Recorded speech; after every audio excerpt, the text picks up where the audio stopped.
I'm a little long-winded today, guys. It is still December 23rd, 2011. It's hard to believe we're at the end of 2011 already, isn't it? I mean, the last couple of years seem to just be flying by. Um, to continue on, for those of you who have still chosen not to want to follow God or have a relationship with Jesus Christ, you know, He showed me something when I very first opened up the Bible the first time and started reading it. Um, I got about halfway through the Old Testament, and I was in a public place, and I overheard a conversation where a gentleman was talking about how the Jews have always been a persecuted people, and how they've just been, how throughout their history since the beginning, since Old Testament times, they've just been persecuted and enslaved and mistreated, and I mean, just I couldn't help myself. I'm sitting there listening to this, and I'm thinking, no, no, sir, you couldn't be more wrong. And so I walked over and I let him know. I asked him, I said, have you read the book? I mean, have you read the Bible? Have you looked at the Old Testament? Have you learned about the history of the Hebrew people? Um, God's people? Honestly, I don't think you have, because if you believe that they've always been persecuted, um, I would tell you you're wrong.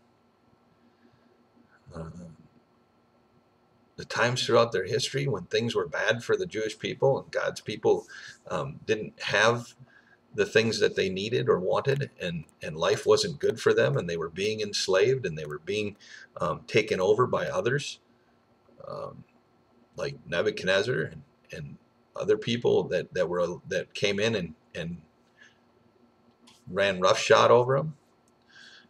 See, what you have to understand is that God says, here's the path. Okay, and in the Old Testament, that was the path. And you either walk that path straight, or you fell out of favor with God. And when you fell out of favor with God, He allowed the things of the world to come in and control what went on in your life.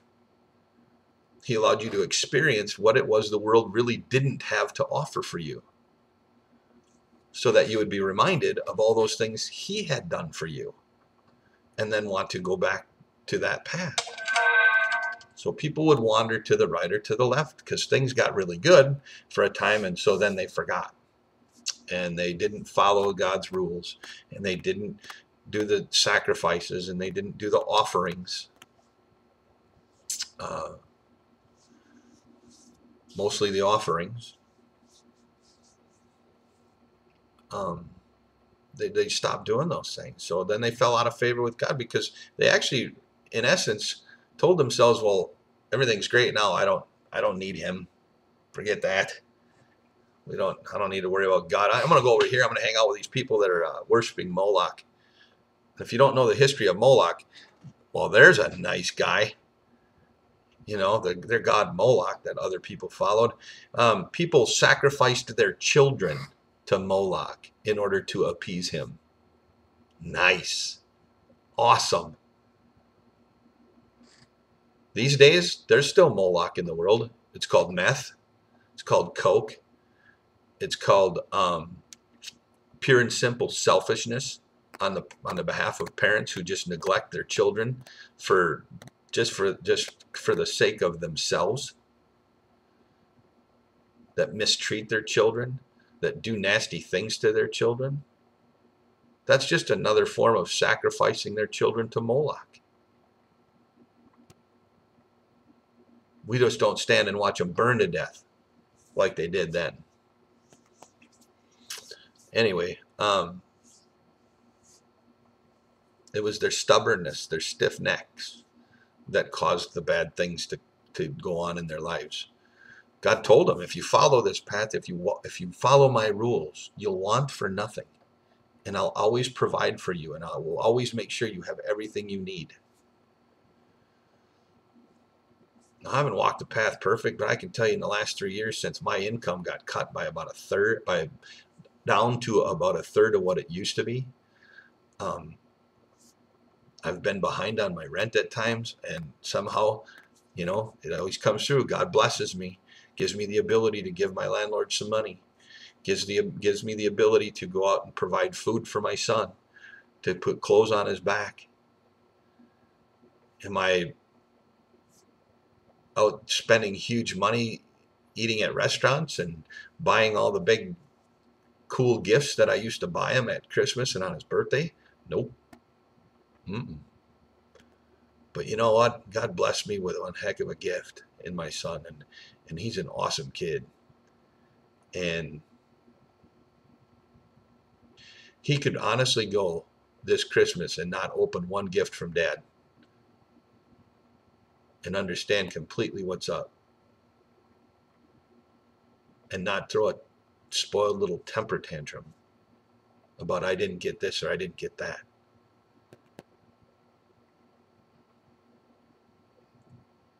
Now, his birthday's 2 days after, so he'll be opening some gifts. But like I said, they're not going to be the big expensive ones like he's been used to in the past. But you know what? Him and I, he lives here with me now. He goes to school where I live. And as far as I can tell, that had to have been one of the biggest gifts that he's gotten in a long time, because his grades have improved.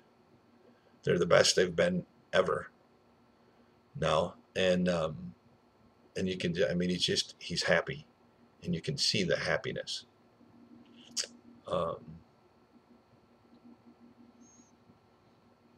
As far as answers to prayers, just recently again, I was getting down off of a roof. I do insurance stuff for a living, and I was getting down off of a neighbor's roof. I got both feet on the ladder. Now, this ladder was sitting on a perfectly flat, paved driveway. I went up the ladder without a hitch, no problem. When I went to come down off the roof, the ladder, I got both feet on the ladder, and it was as if somebody kicked that ladder right out from under me. Honestly, that was the only way I could really explain what happened, is that it was as if somebody kicked it right out from under me. Because the next thing I knew, I had both feet on the ladder, and the ladder was leaving me, and I was going down. And I landed. I'm 6'2", 250 pounds. I landed flat on my feet on that pavement and then fell backwards onto the ladder that was underneath me. A rung of the ladder was across the top of both of my feet, and my 250 pounds came down on top of that ladder. My head, the only way I can explain it is that there had to have been an angel right there, and my head must have hit that angel's hand rather than the pavement, because it went back and it snapped forward, and I felt something kind of just barely tap the back of my head. And the next thing I thought was my feet are going to be broken. And I rolled over onto my knees, and I sat there for a little while, and it hurt. I was in pain, but I sat there and I just prayed, and I said, God, this can't happen right now. I cannot be seriously hurt. I cannot be unable to work. I'm the only one that can do anything to provide for my son. And so I just pray, God, that I will not be hurt, seriously hurt out of any of this, that no bones will be broken. And I got up, I talked to the lady that owned the house for a little while. I was standing on my feet, putting weight on them, and they were just in awe. They're like, I cannot believe you just fell from there and you're standing right now. And they asked me several times if I wanted them to call an ambulance or if I wanted a ride to the hospital, and I said no, I'll be fine. I picked up my ladder, I walked home, got in the garage, put the ladder up. When I walked into my house, from the door to the couch is probably 20 feet, 22 feet, and I ended up crawling about 19 of that to the couch. All of a sudden the pain had hit my feet, something fierce, and I was in pain. So first call I made was to my mom in Virginia, which, by the way, January 2nd they'll be back on, but they have a radio show on Blog Talk Radio. It's called Jesus on the Main Line. take a listen. If you want, if you're looking for a place to go and just listen to other people from other parts of the country that have learned things, that have testimonies, that they just pray for each other. There's been a lot of healings taking place out of that prayer, out of that chat room, and through that radio show, including myself. Anyways, I called her and I said, hey, get the warriors praying, because I just fell from a roof and I'm in some big time pain right now, and I need prayer. I can't be hurt. And the next call I made was to my neighbor to bring me some ice packs, and she did. And I sat there on the couch for about an hour and a half with ice on both my feet, and prayed. And others were praying. And by the next morning, I was up and around walking on both feet. I still had some pain, but not near as much. It had pretty much, gone. By the third day, then my neck had stiffened up on me. I actually had to pick my head up off the pillow. And we all just kept praying and praying. And inside of a week, the pain was gone for the most part, other than the back part of my right heel kind of still gave me some issues. And people just kept praying. And then, for a time, it was like it was gone, nothing. I mean, it was the pain. There was no pain until just a couple days ago. All of a sudden, my feet started to bother me one day, pretty bad. And I was listening to the radio show. Again, that's blogtalkradio.com/Jesus on the main line. It's on from 7 o'clock Central Time, p.m. Central Time, to 9 o'clock p.m. Central Time, Monday through Friday. They're on break until after the new year. They'll be back on the 2nd of January. You got Kathy and Charm and Jose, and lots of other people. A lot of Mama Cass on YouTube here. She's a guest on the show from time to time. A lot of Brother Ian over in Wales, Meg Fox Bat. He's on from time to time. Miss Felicia, she's there listening, and she called in with a testimony the other day. And Love is Blind. Lots of it. There's been more and more YouTubers now that have gone to listen. At any rate, great show. If you need prayer, if you just want some fellowship, if you just want to learn, what I would tell you is more of the truth of God than the watered down hot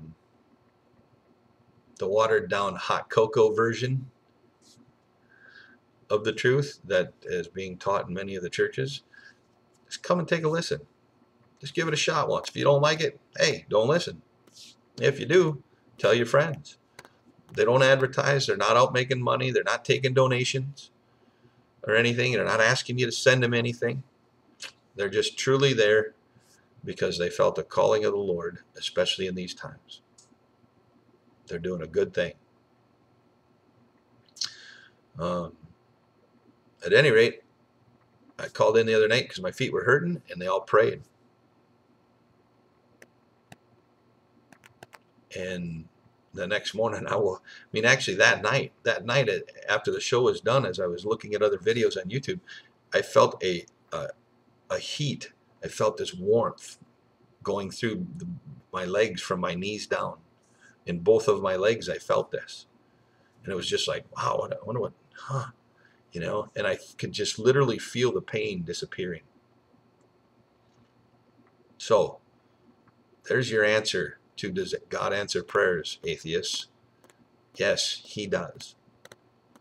For His people, He answers prayers. May God bless and protect you all, especially in the times that we're headed into. In Christ's love, Brother D.